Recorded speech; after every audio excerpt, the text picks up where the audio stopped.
High friends, welcome to back my channel. तर आज आपण बघणार आहोत संडे स्पेशल चिकन अशी बिर्याणी। तर मी इथं दही घेतलेलं होतं आणि दह्यामध्ये धना पावडर, गरम मसाला, हळद, थोडासा चिकन मसाला, थोडीशी लाल पावडर किंवा घरगुती जे तिखट असतं ते, 2 मिरची, अद्रक, लसूण त्याची पेस्ट केलेली होती ते देखील टाकलेलं आहे। आणि हे सगळं टाकून आता मी मिक्स करून घेत आहे चांगल्या पद्धतीने। आणि दही असेल तरच चिकन बिर्याणी खूप छान अशी लागते, त्याची टेस्ट जी असते, जो फ्लेवर असतो तो खूप छान लागतो। आणि मीठ चवीनुसार टाकलेलं आहे। आणि चिकन पण आणलेलं होतं, धुवून स्वच्छ असं आणल्यानंतर धुवून घेतलेलं होतं। आणि धुवून घेतल्यानंतर ना ते देखील थोडंफार मोठं होतं, ते छोटे छोटे तुकडे करून घेतलेले होते आणि ते त्यात टाकलेलं होतं। आणि इथं माझा भात पण शिजवलेला होता, 80% भात शिजून झालेला होता। तर भात शिजवताना 2 लवंगा, 2 काळी मिरी, 2 तमालपत्र, थोडंसं तूप, चवीनुसार मीठ आणि जिरी हे टाकून मी भात 80% शिजून घेतलेला होता आणि तो चाळणीमध्ये नितळण्यासाठी ठेवलेला होता, जेणेकरून तो सुट्टा होईल तेव्हाच ती बिर्याणी खूप छान अशी टेस्टी लागते। तर इथं मी चिकन पण धुवून घेतलेलं होतं आणि चिकन मी धुवून त्यातलं जे अर्धं होतं त्याचा चिकन ग्रेव्ही करणार होते, रस्सा, जो की रस्सा असतो चिकनचा पातळ तो, आणि अर्धी आहे ती बिर्याणी करणार होते। तर त्यासाठी मी हे चिकन घेतलेलं आहे आणि त्यातलं दोन्ही निम्म निम्म करणार आहे, जास्त करून चिकनमध्ये टाकणार आहे आणि थोडंसंच रस्सा करणार आहे, कारण चिकन बिर्याणीतलं खूप छान असं लागतं। तर मी इथं दोन्ही वेगवेगळे करून घेतलेले होते आणि तुकडे पण केलेले होते, भात पण शिजून घेतलेला होता आणि ग्रेव्ही पण टाकणार होते मी चिकन बिर्याणीमध्ये, जे की खूप छान असा फ्लेवर लागतो ग्रेव्हीने, किंवा जो दाटसरपणा येतो बिर्याणीला तर तो देखील खूप छान असा येतो। आणि मी जे दही वगैरे होतं ते मिक्स केलेलं, त्यात मी चिकन घालून ते देखील मिक्स करून मॅरिनेट करण्यासाठी ठेवलेलं होतं। कोथिंबीर पण बारीक वाटून टाकलेली होती, अद्रक, लसूण आणि 2 मिरच्या घेतलेल्या होत्या हिरव्या, आणि त्यातच कोथिंबीर देखील बारीक करून टाकलेली होती। तर मी इथं चांगलं असं चिकनला ही ग्रेव्ही जे आहे आपलं दह्याचं बॅटर, तर ते करून घेतलेलं होतं, चांगलं लावून घेतलेलं होतं। आणि मी काजू भाजून घेणार होते चिकन मॅरिनेट होईपर्यंत। आणि उबट चिरलेला असा कांदा होता, तो देखील मी तळून घेणार होते। आणि कांदा तळताना जर मीठ असं तर कांदा देखील सुट्टा होता आणि छान कुरकुरीत जसा पाहिजे तसा होतो। बिना मिठाचं जर केलं तर थोडासा नरम पडतो, हे ट्रिक नक्की वापरून बघा। तर इथं मी सुट्टा करून घेतलेला होता आणि तेल तापण्यासाठी ठेवलेलं होतं, तेल पण तापलं आणि नंतर मी कांदा जो आहे तो मी तळून घेण्यासाठी ठेवलेला होता, तळत होते कांदा, जो की तळल्यानंतर बिर्याणीत टाकला तर खूप छान अशी टेस्टी येते, किंवा दिसताना पण त्याचं खूप छान असं दिसतं। त्यासाठी कांदा असा एकदम गोल्डन ब्राऊन कलर येईपर्यंत तळून घेतलेला होता। इथं 2 कांदे घेतलेले होते, बघू शकता कांदा असा कुरकुरीत झालेला आहे, कारण त्या हात लावला की त्याचे लगेच तुकडे कुरकुरीत होतात। आणि कांदा तळून झाल्यानंतर मी काजू देखील इथं तळून घेणार आहे, तुम्ही तुपात पण तळू शकता। तर इथं माझे काजू पण तळून झालेले होते, एका काजूचे 2 पाकळ्या अशा केलेल्या होत्या आणि त्या देखील मी तळून घेतलेल्या होत्या।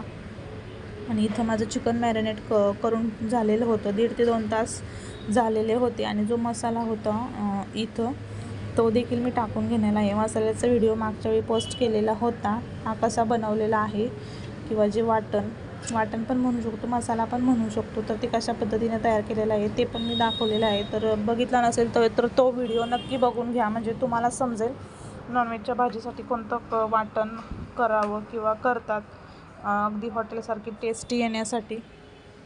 तर इथं मी मसाला टाकून घेतलेला होता आणि मसाला टाकून घेतल्यानंतर थोडीशी हळद देखील टाकलेली होती, हळदीनं खूप छान असा रंग येतो। आणि नंतर मी चिकन मसाला यात पण थोडासा टाकलेला होता, कारण आता ही बिर्याणीची जी ग्रेव्ही आहे आपण ती करत होतो, त्यासाठी अर्धी पुडी होती ती टाकलेली होती। आणि काळं जे तिखट होतं घरगुती आपलं, ते देखील मी अर्धा चमचा टाकून घेतलेलं होतं। सेम अशीच प्रोसेस आपण पातळ जे रस्सा भाजी असते चिकनची किंवा मटनची, तर त्याला पण हीच ग्रेव्ही वापरतात। तर चांगलं तेल सुटेपर्यंत भाजून घेतलेलं होतं आणि त्यानंतर मी जे चिकन मॅरिनेट केलेलं होतं ते देखील टाकलेलं होतं। चिकनमध्ये थोडंसंच पाणी घातलेलं होतं, पाणी घालण्यापेक्षा जे भांडं आपलं होतं मॅरिनेट करायलासाठी ठेवलेलं, तर ते फक्त थोडंसं धुवून टाकलेलं होतं, नाहीतर ऑलमोस्ट चिकनमध्ये दही असतं त्यामुळे त्याला खूप चांगल्या प्रमाणात असं पाणी सुटतं आणि तेच पाणी चिकन शिजवायला मदत करतं. तर बघू शकता मी तर अर्धा कप पण नसेल एवढंच पाणी टाकलेलं होतं यात, कारण दह्याचं पाणी ते नाही म्हटलं तरी दह्याचा तेलकटपणा पण असतो आणि पाणी पण असतं, तर ते पण सुटतं बऱ्यापैकी.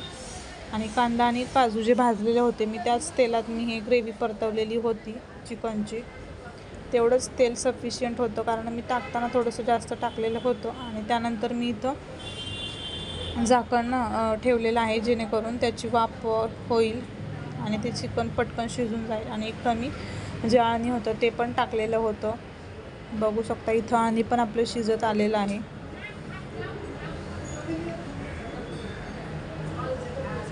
आणि आळणी शिजल्यानंतर ना इथं आळणीची रस्सा भाजी झालेली होती. मी रस्सा तो व्हिडिओ काही दाखवला नाही, मी डायरेक्ट रस्सा भाजीच बनवलेली होती, कारण बिर्याणीचा व्हिडिओ दाखवायचा होता मला त्यामुळे. आणि बघू शकता इथं चिकनला खूप छान असं पाणी सुटलेलं आहे आणि दाटसरपणा पण खूप छान असा आलेला आहे. लाल कलर पण खूप दिसत आहे. थोडीशी मिरची पावडर टाकलेली आहे. तुम्हाला हवं असेल तर तुम्ही टाकू शकता, नसेल तर नाही टाकलं तरी काही हरकत नाही, कारण एक छानसा कलर येतो मिरची पावडरने. बघू शकता लालसरपणा आलेला आहे. आणि इथं चिकन शिजल्यानंतर मी इथं थर देणार आहे बिर्याणीचे, जे की अगोदर मी शिजवलेला तांदूळ टाकलेला होता. त्यानंतर थोडासा कांदा जो भाजलेला होता तो टाकला, थोडीशी कोथिंबीर टाकली गार्निशिंगसाठी. आणि इथं मी चिकन टाकत आहे. असं वेगवेगळे थर देणार आहे. तुम्हाला पाहिजे असेल तर तुम्ही अगोदर पूर्ण चिकन टाकू शकता आणि नंतर डायरेक्ट भात टाकला तरी चालेल, पण मी असे थर देत आहे. एक बिर्याणी चिकनचा, एक कांदा आणि कोथिंबीरचा आणि एक भाताचा, अशा पद्धतीने. तर मी आता इथं भात टाकून घेत आहे. भात 80% शिजवलेला आहे, कारण थोडासा नंतर परत शिजवला जाईल, त्यासाठी अगोदर मी भात टाकलेला होता थोडासा थर देताना, कारण नंतर आपल्याला परत थोडीशी गरम करायची आहे त्यासाठी. आणि इथं मी परत दुसरा थर दिलेला होता भाताचा आणि त्याच्यानंतर मी परत चिकन टाकत होते. अशाच पद्धतीने जितके तुम्हाला लेअर किंवा थर पाहिजे असतील तेवढे तुम्ही करू शकता. तर इथं चिकनमधून पण वाफ चांगल्यापैकी येत होती, कारण नुकताच गॅस बंद केलेला होता आणि लगेचच सुरुवात केलेली होती त्यासाठी. आणि इथं मी परत तिसरा थर देत आहे, जो की भाताचा होता.